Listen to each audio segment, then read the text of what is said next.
Eu vou agora, pessoal, falar também de invasão, mas não invasão do site CNJ, mas no site do sistema de pagamentos, do governo federal, que é o CIAF. Existe ali uma preocupação, porque a tendência ali é ter um rombo de quase 3 milhões, né, em relação a esse pagamento. Eu vou chamar aqui o Berlink Cantelma, advogado, meu parceiro aqui nessas tardes de Poder Expresso, com esse sorriso aí, rapaz, para nos contar um assunto, Berlink, que de fato é uma coisa preocupante, né? Que é essa invasão no sistema. O CIAF, a gente sabe, controla cada centavo ali do governo federal. Aí um cidadão, aparentemente, segundo o ministro Haddad ontem, registrado com registro no sistema, não se trataria, as primeiras informações mostram isso, não se trataria de uma invasão, ou seja, não é um elemento externo que fez essa fraude, é alguém que tinha registro, que tinha uma espécie de senha ali para fazer esse acordo. Eu chamo o Berlink aqui, que eu já peço para ele comentar a gravidade dessa situação, e na sequência eu vou chamar o Fernando Pérez também, para que a gente trate um pouco de como o cidadão, né, o cidadão comum, se tem um órgão do governo que tem especialistas contratados, concursados, não está imune a esse tipo de ação, você imagina o cidadão comum. Mas eu começo com o Berlink. Muito obrigado aqui pela presença mais uma vez, Berlink.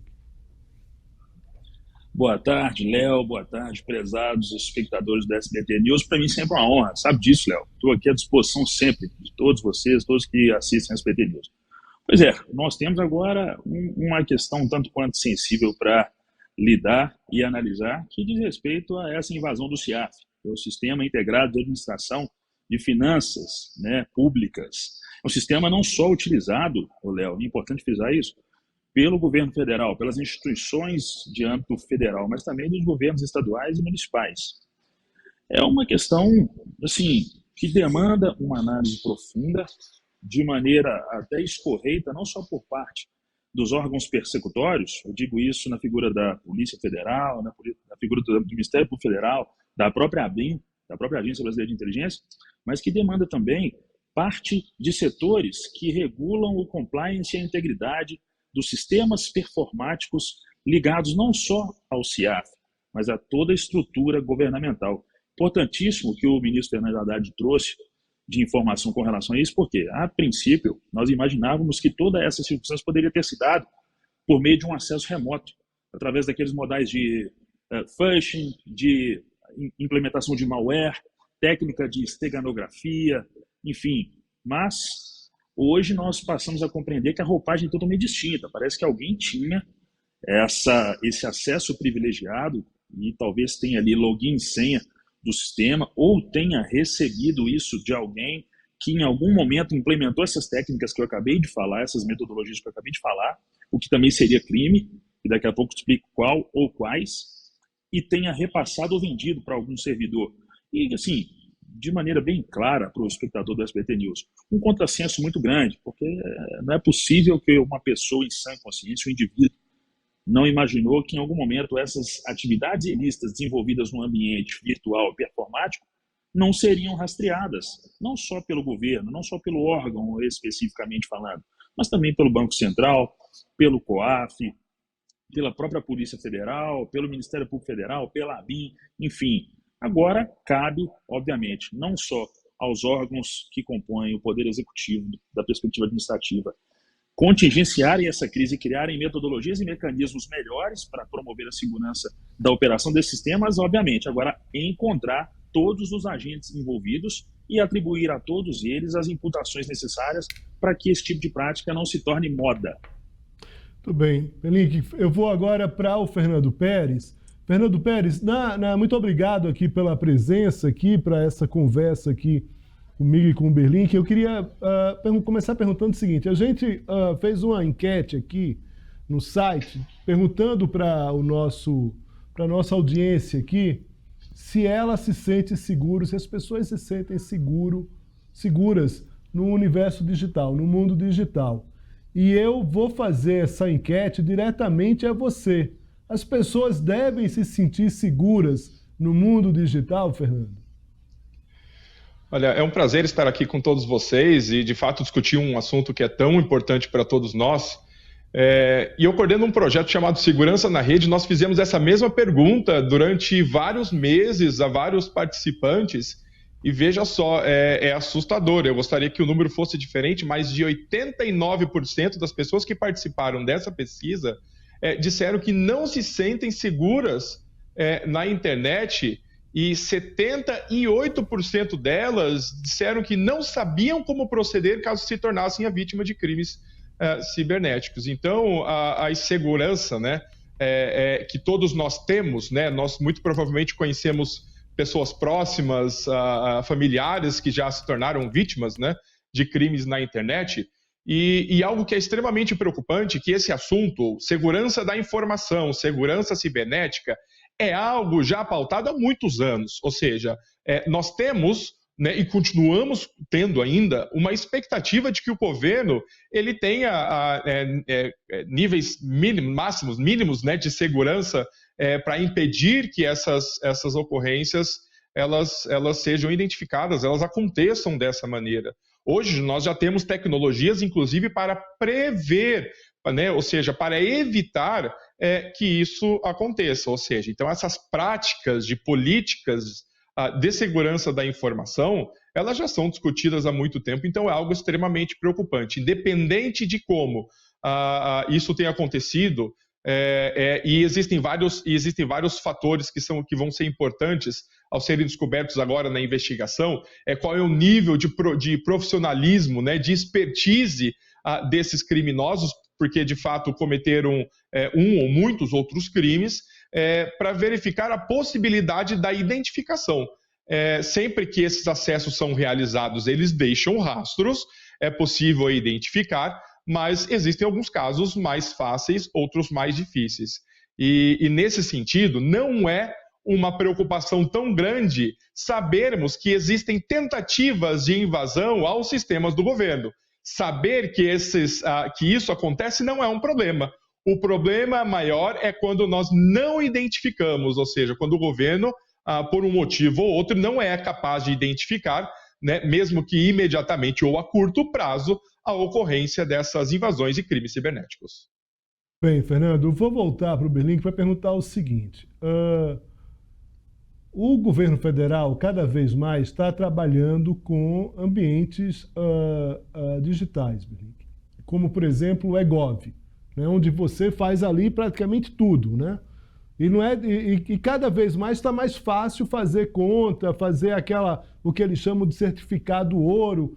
Você resolve ali praticamente metade da tua vida ali, enfim, né, com pagamentos, no meu caso, do trabalho jornalístico, que trabalho muito com lei de acesso à informação, por exemplo. Tudo passa por ali. Se você tem pessoas que trabalham para você e que você acaba pagando ali, social, também está naquela plataforma, né? Pessoas que tentam concurso público, por exemplo, estão também nessa plataforma. Quer dizer, todos os dados ali da vida do cidadão estão ali numa plataforma do governo. Eu queria, Berlim, que você falasse um pouco sobre essa questão da responsabilidade, da responsabilização jurídica, não só administrativa, porque a gente tem servidores ali, autoridades dentro, né, numa cadeia de comando, principal presidente Lula, passando por Fernando Haddad, depois vem ali nas secretarias né, e a gente vai ter Tesouro Nacional, nesse caso específico aí do CIAF. Como é que fica essa questão da responsabilização desses servidores que, não só o cidadão que entrou, mas também os que não conseguiram efetivamente fazer uma defesa,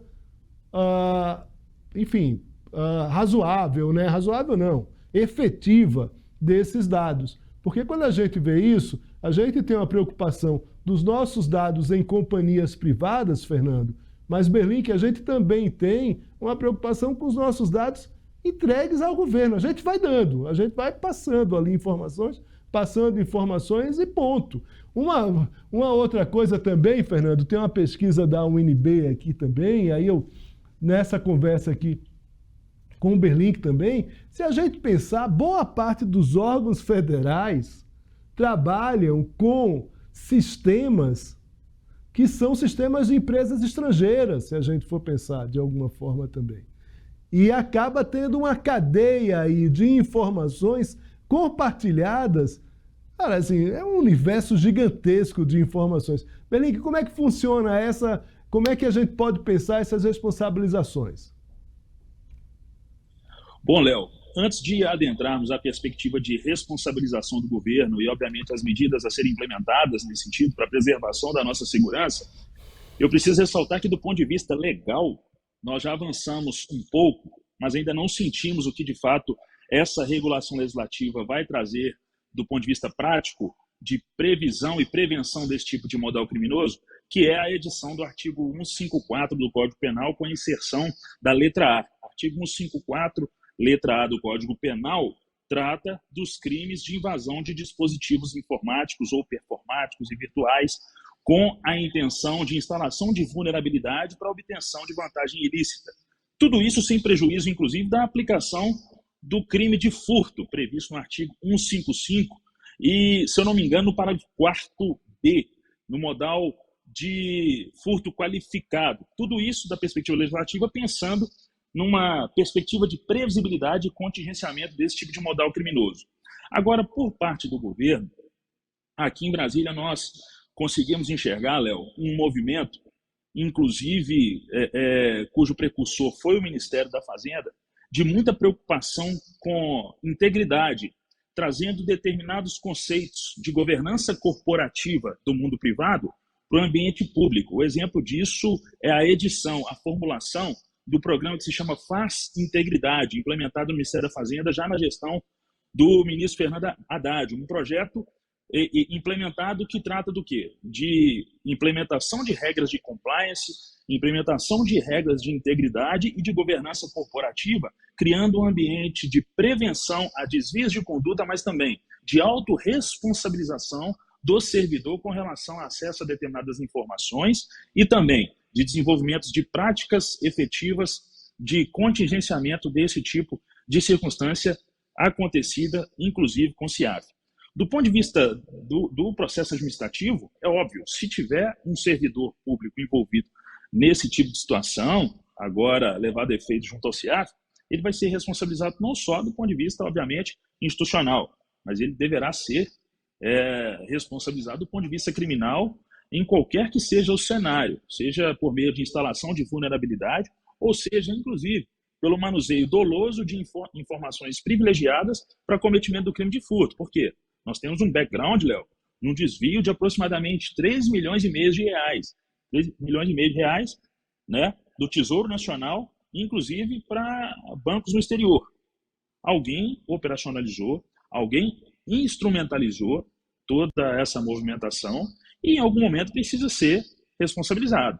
Se for responsabilizado pelo 154A, vai receber uma pena ao final de um processo penal de 2 a 5 anos de reclusão.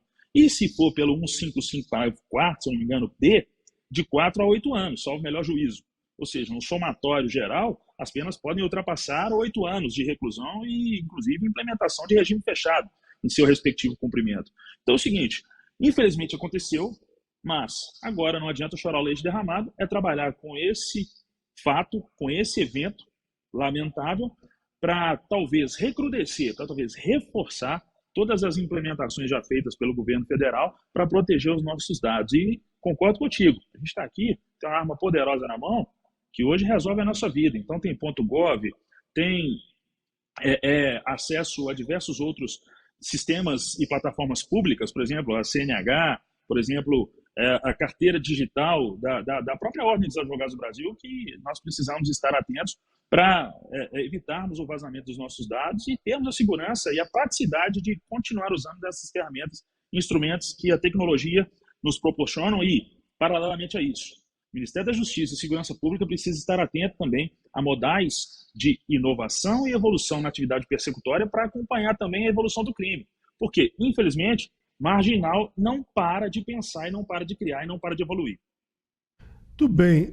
Fernando Pérez, o pessoal aqui da audiência, viu, do site, muita gente aqui falando, ó, Gilda, Ismael, Patrícia, Sueli, Gilbertinho, Socorro. O pessoal está um pouco mais otimista aqui, Fernando Pérez, do que a pesquisa anterior lá que você citou ali, feita por vocês. Aqui é o seguinte, ó. A turma aqui está dizendo, a pergunta é, você se sente protegido no mundo digital? 63% está dizendo não, ou seja, é uma ampla maioria, um pouco mais modesta do que a sua pesquisa, e 37% está dizendo sim. Fernando, o que é que você tem a dizer para esses 37%? É sensacional, eu acho que é extremamente importante, sempre discutindo, né, como pesquisador, como advogado, a questão legislativa, a existência, a necessidade de leis e se as leis atuais elas são necessárias ou não, é sempre algo muito motivador, algo que nos traz uma expectativa, um ano maior, pensar que nós estamos mais conscientes e menos vulneráveis no uso da internet. Essa conscientização ela se dá muito também à divulgação de novas leis, como a LGPD, a Lei Geral de Proteção de Dados Pessoais, e existem várias outras leis importantes, né, no relacionamento, no trato de empresas ou no nosso trato com o mundo virtual, e essa consciência e conhecimento nos traz uma perspectiva muito maior. Eu digo que a tecnologia não vence tecnologia.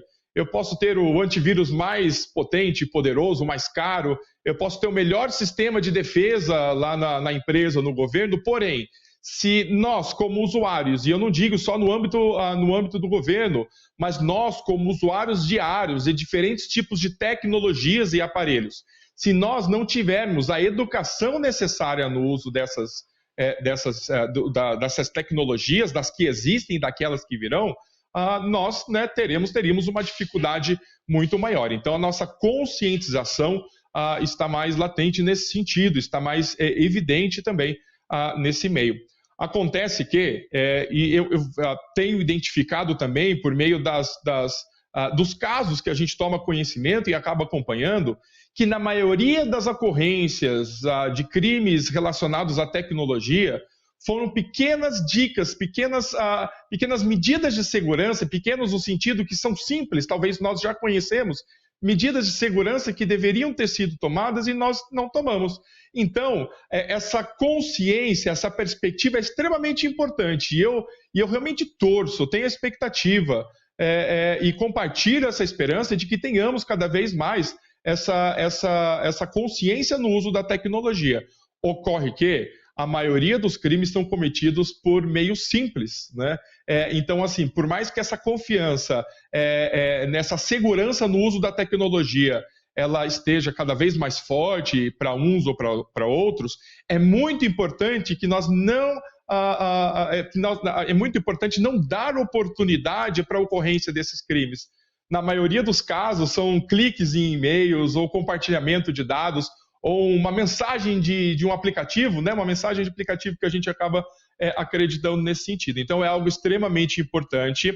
A consciência do cidadão é algo extremamente relevante nesse sentido, mas para que isso não aconteça, e eu tenho certeza que cada vez mais nós conhecemos pessoas que são vítimas desses crimes, não só por meio da mídia, mas pessoas que são próximas, né? Então, que possamos fortalecer essa nossa expectativa de segurança na internet com também a educação digital. Que por mais que eu tenha confiança, eu tenho meus amigos, meus familiares, pessoas próximas que também talvez precisem desse mesmo conhecimento do que eu tenho. Então é muito importante, seja por meio de uma interferência pessoal nossa, né, nessas pessoas próximas, e até mesmo por meio de medidas públicas, que nós tenhamos uma segurança aliada a um cuidado sempre necessário no uso da tecnologia. Muito bem, Berlim Cantelmo, Fernando Pérez, debate aqui, uma conversa, na verdade. O presidente Luiz Inácio Lula da Silva disse que não teve uma reunião com Lira, teve uma conversa. Aqui é mais ou menos isso também, só que eu falo com sinceridade, aqui é uma conversa. Muito obrigado a Berlim Cantelma, Fernando Pérez. Forte abraço, muito boa noite a vocês. Até a próxima. Forte abraço, Léo. Forte abraço, doutor Fernando. Até a próxima.